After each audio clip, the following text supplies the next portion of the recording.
goddamn button. Press the goddamn button. Do you remember this day? I surely do. Everybody was talking about it. Everybody. They turned it into a rap song. They turned it into a meme. They made shirts. They made hats.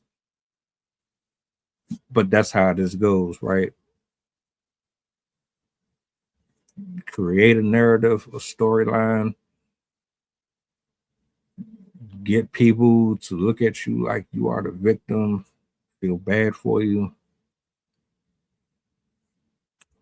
Get them eating out the palm of your hands. That was my feelings. I want to know what y'all think. This clip just popped up on my feed. I love Twitter just for stuff like this. But we should have a conversation. I'm going to let this clip play, and then at the end of it, y'all tell me what y'all think about it. Let's have an open conversation. It's very odd. And I made a video about this last year called The Trauma.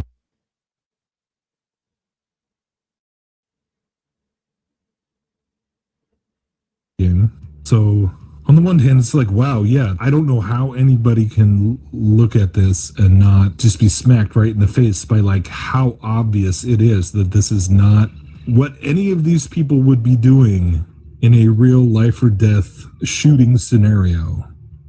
Every single person in the crowd is reacting in a completely non-realistic or inauthentic way. Like everyone just assumes that like, oh, the shooter's down, so like most people wouldn't hear that. But like why you would assume that there was only one shooter and you'd be afraid of getting shot. And this is the whole thing, is that everyone wants to point to the firefighter guy who died, you know, saving his family, and supposedly there were multiple people who got shot, but the only one who gets named is the one firefighter guy who supposedly died. But it's like, yeah, then why, if there was a dude in the stands just to the left, you know, bleeding out or got shot, like, you know, there would be a scene, there would be a commotion, people would be screaming.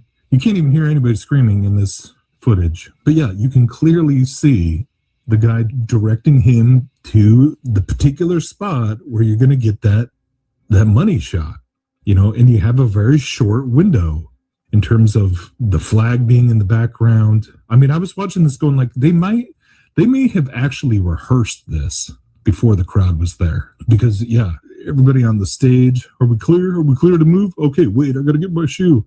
And then he raises his face. I mean, the whole thing, this is the most staged thing I've seen in so long. I mean, it was a year ago, but now it's like, and watching Alex Jones try and explain this away was even more insane the other day on the Tim Dillon show. There's a new video out that's viral everywhere about, look, on July 13th. I just saw that, yes. You know, on July 13th, you see the film crew being waved up after he's shot. It shows his production. Well, anybody that's been in a presidential speech of Trump or Obama or any of them, which I've been to, or Bush, W, or any of them, I've been to all those, you have the Secret Service directing press up, directing press back. They tell you when you can be there, when you can't. He gets shot, he falls down, they wave him back. He pops back up. They let the press in. These are TV productions. So people seeing that production and then thinking, oh, it's fake. No, the whole thing is a production. But I know ballistics, I know rifles. They didn't have real people shooting at him, and then they just perfectly grazed his ear. Right. And you can't fake real like that. You can't fake the acoustics of another shooter or a guy getting killed or other people getting shot in the background. I mean, the greatest directors all fused together. Steven Spielberg, Francis Ford Coppola, anybody, right? Scorsese. Nobody can do that. Nobody can, carry that out. That was real. His ear got grazed. The Democrats hold up the cartridges in the bullet and go, something this big hit you. No, it's this big. And when it grazes you, that's exactly what it does. And because, long story short, I got shot with a 22 caliber pellet when I was 11. And it hit my ear and bled a lot, but the hole was closing like a day. Just went right through the side. I had the same thing happen. A kid named Mike Hamby shot me. It was an accident. But the point is that my grandmother's ranch, the point is, no, that was real.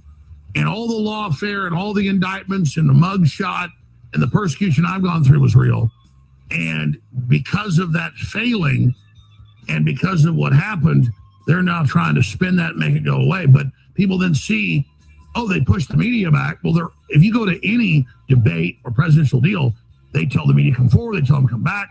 And then once Trump pops back up, they're like, okay, he's okay, you can come back forward, because they're producers, they're filmmakers that run this, that are trying to get iconic shots for videos or put out for Trump. And so they all see him shot, they get scared and run back. Then he pops back up, it's normal, okay, they creep back up, bring the cameras back up. You got a bunch of Pulitzer Prize winning photographers there, but they've got to do what the Secret Service says. So people go, oh, that's a production. Well, when Trump goes to the NFL game or the World Cup game, that's a production. Doesn't mean the game didn't play, doesn't mean it wasn't real. So yeah, it is a production, but it's a production that is of a real event that's happening.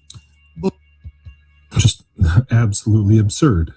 What do you mean they're doing their job? What do you mean it's real even though it's a production? Why would you be trying to get a photo if you were really, I don't know. I think that has probably been the most fascinating part of this, is seeing people refuse to believe their lying eyes, and they'll come up with whatever, they'll explain it away. Why would the Secret, he's not trying to keep them away from the stage. He's literally guiding them to the right spot. There's no other way to look at this. And of course, the reason that people don't want to see what is plainly obvious is that there's no other conclusion to reach than this whole thing was staged from the beginning, and it was not the Democrat deep state trying to take out Trump, or it wasn't the incompetence of the female, there's no partisan angle. It's like, it's all an act. This remind me of the movie with Jason Bourne. That's not Mark Wahlberg. It's not Jason Bourne, but it kind of correlates with that too. In this one, they tried to use him to predict a potential assassination on the guy who was supposed to be giving a speech. And they had him back in the room showing them, look, this is what I would do, et cetera, et cetera. And then the day of it, they had the cops in there unholstered. They fire off a round at him. He escaped, has to prove his innocence, et cetera, et cetera. If you've seen a movie, you know what I'm talking about. This reminds me of that. Just like that. And then, like, if you think about the shit, why wasn't nobody running? When they hit that man and grazed his ear, why was nobody frantic? I know if I hear a gun going off, I'm running instantly.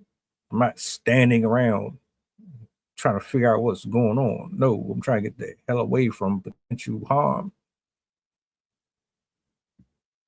All this shit is a big stage. I don't believe none of it. But, that's just my point of view. And you look at the way that they broke this down, and you see the angles and how they clipped this.